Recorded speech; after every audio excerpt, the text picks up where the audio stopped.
Bismillahirrahmanirrahim. Assalamualaikum warahmatullahi wabarakatuh. Saudaraku, muslimin dan muslimah dimanapun berada, alhamdulillah, wassalatu wassalamu ala rasulillah amma ba'da.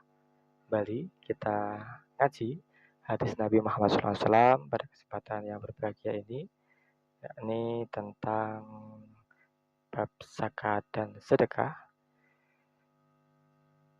Pada kesempatan yang berbahagia ini, marilah kita melanjutkan judul berikut ini, yakni Rasulullah SAW adalah pemimpin yang menganjurkan berzakat dan bersedekah dari harta yang baik, harta yang terpilih, harta yang halal. Ya, saudaraku muslimin dan muslimah dimanapun berada, sebagai latar belakang pengantar sebelum kita memasuki pembacaan hadis, bahwasanya tidak sama antara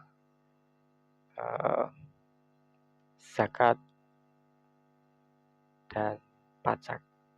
Ya, beberapa hari yang lalu terjadi satu pernyataan dari pejabat negeri kita bahwasanya pajak ini diandaikan adalah berzakat dan bersedekah. Ya, saudaraku muslimin dan muslimat dimanapun berada, seandainya ini disamakan, nanti akan ada satu pengertian yang sulit untuk kita cerna. Ini menjadikan kita termangu begitu ini ya. Ya, samakah pajak dengan zakat? Benar, tidak sama.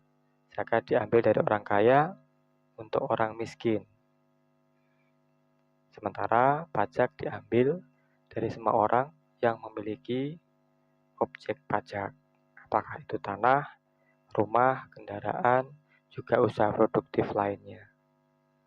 Adapun tentang waktunya, zakat diambil ketika mencapai tahun kepemilikannya adalah 1 tahun penuh, tahun Hijriah. Sementara pajak diambil pada setiap tanggal yang telah ditentukan meskipun kepemilikannya belum genap 1 tahun. Lebih jauh, zakat bernuansa ibadah kemanusiaan, perintah Allah dan Rasulullah SAW yang bernilai pahala dan keberkahan ditumbuhkan, nanti rezekinya diberkahi oleh zat yang maha memberi, Allah Subhanahu wa Ta'ala. Sementara pajak ini sangat bergantung pada tingkat kepatuhan. Ya, mari kita baca bersama-sama hadis berikut ini. Bismillahirrahmanirrahim. Akhbarana Yunus ibnu Abdul A'la wal Haris ibnu Miskin qira'atan alaihi wa an Asma an ibnu Wahab qala hadasani Abdul Jalil ibnu Humaid yahsabi anna ibnu Syihab hadasahu qala hadasani Abu Umamah ibnu Syahal ibnu Hunayf fil ayatillah allati qala azza wa jalla wala tayammamul khabisa minhu tunfikun qala huwal ju'rur wa launu hubaik fanaha Rasulullah sallallahu alaihi wasallam an tu'khada fi shadaqatin ar-ruzalah. Ya, artinya adalah telah mengabarkan kepada kami Yunus ibn Abdul A'la dari Haris bin Miskin secara baca. Aku mendengarnya dari Ibnu Wahab, dia berkata, telah menceritakan kepadaku Abdul Jalil bin Humaid al-Yaswabi bahwasanya Ibnu Syihab menceritakan padanya.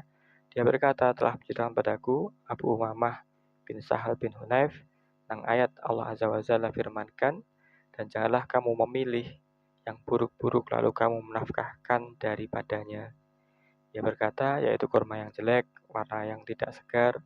Rasulullah SAW melarang diambilkan sesuatu yang hina, jelek, kasar, kualitas rendahan pada zakat.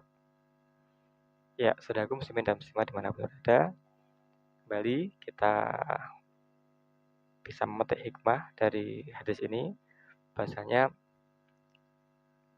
zakat dan juga sedekah ini adalah dari harta yang baik kualitasnya, yang terpilih, dan juga jelas-jelas halal. Innallaha thayyibun la yuqbalu illa thayyib. Sesungguhnya Allah itu maha baik dan tidaklah menerima kecuali yang baik-baik, kecuali yang terpuji, yang bernilai sempurna kebaikan.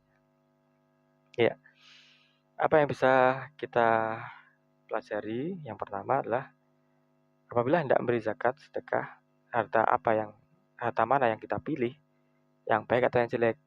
Ya, tentu saja kita memilih harta yang baik, harta yang halal.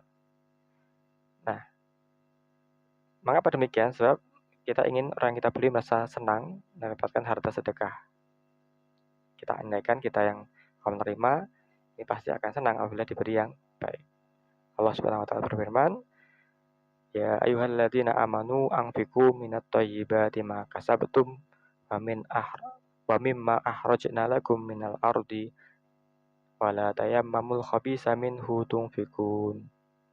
Hai orang-orang yang beriman, nafkahkanlah sebagian dari harta usahamu yang baik-baik, sebagian dari apa yang kami keluarkan dari bumi untukmu, dan janganlah kamu memilih yang buruk-buruk lalu menafkahkan daripadanya. Padahal kamu sendiri tidak mau mengambilnya, melainkan dengan memicingkan mata. Dan itu adalah bahasanya Allah Maha Kaya lagi Maha Terpuji. Surat Al-Baqarah 267.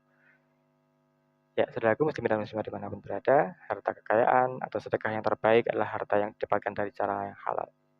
Dan juga dipilih dengan harta yang al-thayyib. Di antara yang halal itu, yang kita pilihkan adalah yang paling baik kualitasnya, sehingga yang menerima ini merasa dihargai, dimanusiakan, merasa diberdayakan. Nah, rezeki yang halal dengan ikhlasan, insya Allah menjadikan hidup kita pemberi zakat ini penuh dengan berkah, full berkah. Akan didoakan oleh malaikat, oleh penerima zakat, oleh panitia. Wahai Allah, berikanlah keberkahan kepada fulan dan keluarganya. Doanya seperti itu. Ya, saudaraku, muslim-muslimat dimanapun berada, inilah indahnya agama Islam, senantiasa mengajarkan kita untuk berzakat dan bersedekah dengan harta yang halal dan thayyib, yang terpilih, sehingga Allah pun ridho, yang menerima pun senang, gembira, dan harta kita pun jadi bertumbuh, jadi berkah karenanya. Amin ya rabbal alamin. Terima kasih. Assalamualaikum warahmatullahi wabarakatuh.